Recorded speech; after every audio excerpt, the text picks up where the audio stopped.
देश को आज बताना जरूरी है कि ये केस क्या है। ये पूरा मामला नरेंद्र मोदी की सरकार के आने के पहले का है। ईडी ने जो कार्रवाई की उसमें नेशनल हेराल्ड के पूरे इतिहास को देखा गया। 90 करोड़ का लोन था उनके ऊपर। तो ये लोन कांग्रेस पार्टी के द्वारा दिया गया था। न सीधा सीधा लूट का मामला है, न सीधा संपत्ति हड़पो अभियान है। तो आप लूट करेंगे, पूरे अकाउंट की फर्जीवाड़ा करके इस कंपनी को ओन कर लेंगे। देश को आज बताना जरूरी है कि ये केस क्या है। ये पूरा मामला नरेंद्र मोदी की सरकार के आने के पहले का है। ईडी ने जो कार्रवाई की उसमें नेशनल हेराल्ड के पूरे इतिहास को देखा गया। आपको मालूम है कि इस पर एक केस प्राइवेट कंप्लेंट हुआ था। बंद होने के बाद 90 करोड़ का लोन था उनके ऊपर। तो ये लोन कांग्रेस पार्टी के द्वारा दिया गया था। तो जो एसोसिएट जर्नल थे, जो चलाते थे इस कंपनी को, जो नेशनल हेराल्ड पब्लिश करती थी, उसको एक नई कंपनी बना करके यंग इंडिया लिमिटेड के माध्यम से संभवतः उसकी पूरी शेयर को खरीद दिया गया। कितने में? 50 लाख में। तो 90 करोड़ रुपए का लोन बाद में माफ कर दिया गया। तो 50 लाख रुपए में पूरे एसोसिएट जर्नल के शेयर जो हैं वो इस नई कंपनी के पास आ गए, जिसमें सोनिया जी और राहुल गांधी के 76% शेयर थे, मेजॉरिटी शेयर, और बाकी माइनर कुछ थे स्वर्गीय ऑस्कर फर्नांडिस वगैरह के पास।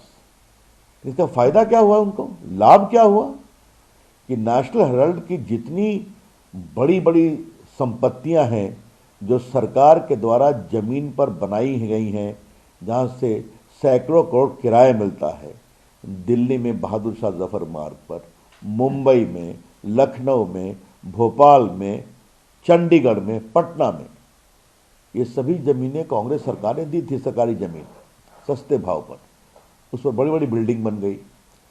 लेकिन ये जो नई कंपनी लिया जिसमें सोनिया जी और राहुल गांधी का 76% था, वो सारी संपत्ति के भी मालिक बन बैठे, जो हजारों करोड़ की है।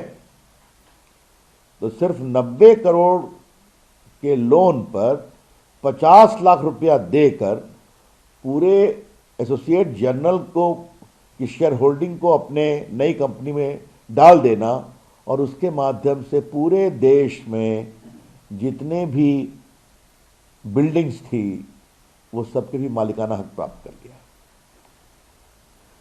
जब कंप्लेंट फाइल हुआ तो ये लोग गए थे कॉशिंग के लिए। दिल्ली हाई कोर्ट ने नहीं माना, आप ट्रायल फेस करिए। सुप्रीम कोर्ट ने कहा आप ट्रायल फेस करिए। उसके बाद इनकम टैक्स ने इनके उस आवेदन को भी रिजेक्ट कर दिया कि हम चैरिटेबल ट्रस्ट हैं। कहा आपने कोई चैरिटी नहीं किया है, ये सीधा संपत्ति हड़पो अभियान है।